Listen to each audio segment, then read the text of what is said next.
Homilador va bolasini emizadigan ayollar qo'rqinchli va ujus kinolarni ko'rishi mumkin emas. Qo'rqinchli va ujus kinolar homilador ayolni stress holatiga tushirib qo'yadi.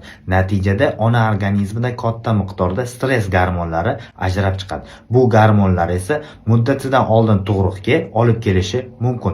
Gormonlar ta'sirida qon tomir devorlari torayadi. Homilada qon aylanishi buziladi va undan keyin esa gipoksiya holatlari kelib chiqadi.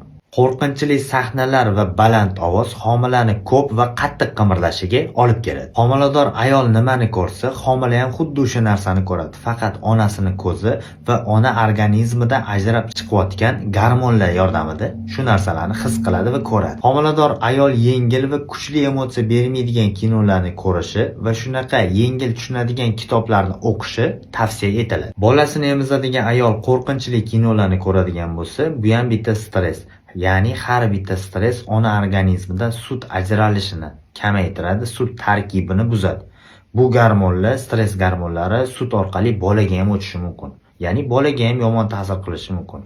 Yurakni tez urdirib yuborishi, qon aylanishini buziluvi, bosimni ko'tarilishi, shunaqa holatlarni keltirib chiqarishi mumkin.